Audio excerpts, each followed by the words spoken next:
All right, so if I were to draw out what I'm doing today, I am I am making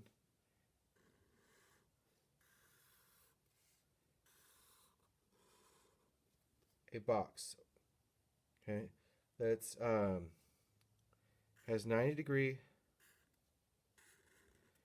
When it's standing upright, it should have 90-degree angles, and um, but when this comes down, that same box will end up looking like this. Okay, and so we're making what's called, we're not really making a rectangle, we're making what's called a parallelogram.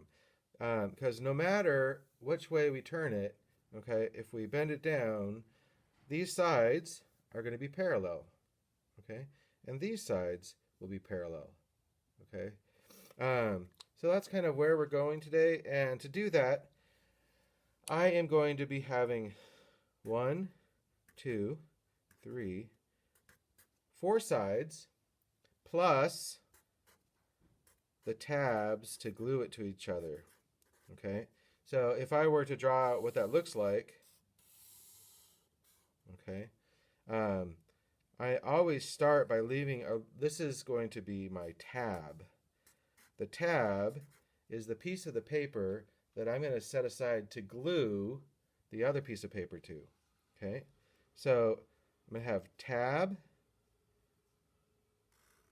side one. Okay, now side one is directly connected to side two, which is smaller, and then side three. Okay, side three is going to be the same distance as side one. All right, so I want to make sure that those are the same distance. Side two is going to be the same distance as side four. Okay, and then I have the tab, which will be glued over here to four. Okay, so that's the basic plan of what we're doing. I'm going to go ahead and draw that out now on my cardstock. So here I have my rectangle, and I made my rectangle thick enough. I'm actually going to be making both of my parallelograms, because we're making two of them today. I'm going to make them at the same time on the same piece of paper, and then I will cut this in half, and I'll end up with two that are exactly the same. That saves time, but it also makes sure that they are the same size, and that's really important for this pop-up. Okay, so let's go ahead and I'm going to draw that line in right now. So this was, I did it 2 inches, so that each of these would be 1 inch wide. It's a little bit less, so that's okay. There we go. I'm going to just mark these. I'm going to draw that middle line down the center for later on. That's where I will cut. If I were doing this, I would be usually using pencil, but I'm doing marker so you can see it. If I did pencil, the camera might not pick it up. Okay. All right, so the size of the tab, I don't want it too big. I don't want it too small. Okay, so I'm doing a little bit less than half an inch, maybe about 10 millimeters or a centimeter. Measuring isn't super important here. And I'm kind of eyeballing this right now. It's okay if it's not. So I'm going to make each of these, I'm going to make the long sides 2 inches. And I'm going to make my short sides 1 inch. Okay. 2 inches, 1 inch, 2 inches, and 1 inch. Okay. Now I am going to, here we want right angles, 90-degree angles. I'm just eyeballing that, and that's fine for this prototype. I might want to actually, if I was doing this for a finished piece, I might get something that was a little guide to help me get that exactly 90 degrees. Okay. So here I have my side 1, which is long, my side 2, 3, and 4. I have my tab for gluing, and I'm going to go ahead and cut that extra bit off and save that for later. Maybe that'll come in handy, and put that in my scrap box. All right, now before I fold, I am going to do something called scoring. So a Paper Crafters, if you've seen one of these, this is called a bone folder. It's designed for scoring but not tearing, and it's really smooth.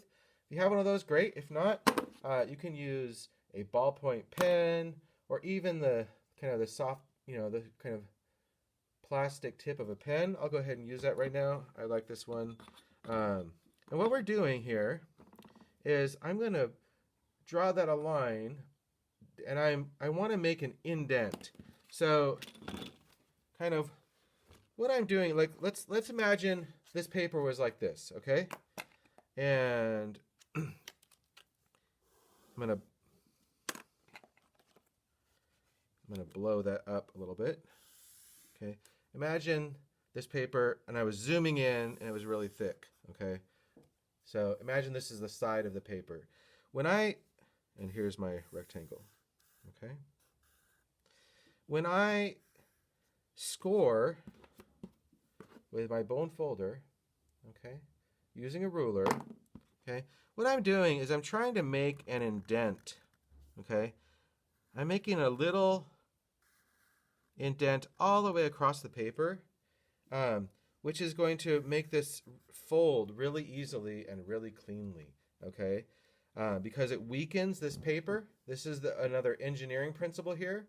We're going to weaken the paper where we want it to fold, and the rest of the paper will stay strong, okay? So this is a really important principle when you're working with paper, is to think about it as a material that has strength, and sometimes we need to weaken that strength a little bit. Okay, so I'm going to go ahead and take my folder. Here I'll use the bone folder. And I'm pressing pretty hard. I'm pushing down. I'm using my muscles. I'm holding the ruler really strong, okay, with my 3 fingers. I've got it supported, and I'm pushing really hard. Okay, when I do that, now when I come and fold it, okay, I don't know if you can see the indent, but it's going to fold really nicely there and really cleanly. There's no wrinkles, and it folds really clean. Okay, I'm just going to fold it in one. Well, you can actually go ahead and fold it back in one direction, so it's really nice. This parallelogram, those hinges need to move really smoothly, so kind of helping it get flexible. It's kind of like stretching for an athlete or a dancer. Okay, so I'm going to go ahead and score the rest of those. Again, I can use anything you have around the house that you can control and that will give a little indent. Okay, and fold that. Go ahead and fold it back. Nice and clean folds. Okay, this takes some practice. Your skills will develop the more you practice, so don't worry if it's not perfect. I can use a ballpoint pen. Sometimes if you press too hard with a ballpoint pen, it actually tears the paper, so be careful. Press down, but not super hard. Kind of just try it out. Maybe do it a couple of times instead of one hard time. Okay. And fold. And I've got one more.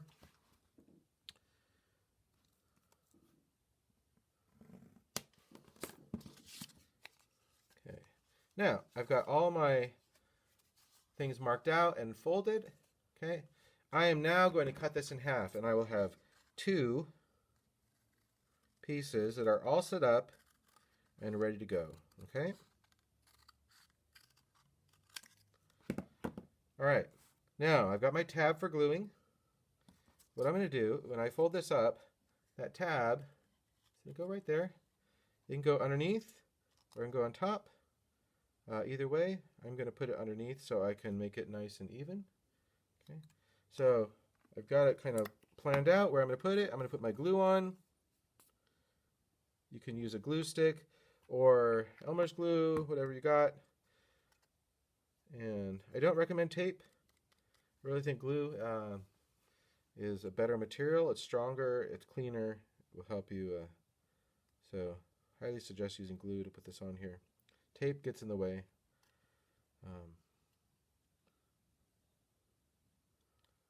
All right, so there is one done. Okay, I've made my structure, my box.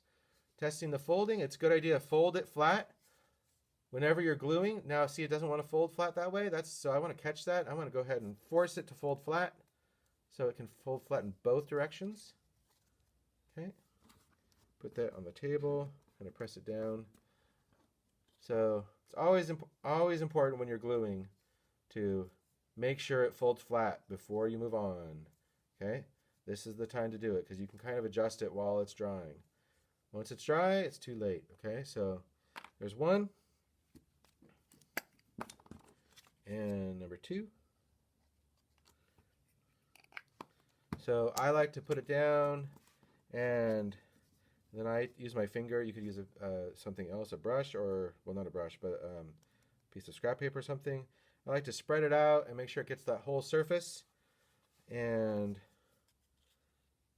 it's really strong. So it's another part of the engineering principle. We want that bond to be really good. Okay, so I'm going to practice get my folding. Again, it doesn't want to fold perfectly, so I'm going to force it a little bit, make sure it folds that direction, make sure it folds the other direction. And I've got them side by side. All right, so these two are ready to go. So I'm going to get my cover. Where did I go? All right, I lost my cover. Be right back.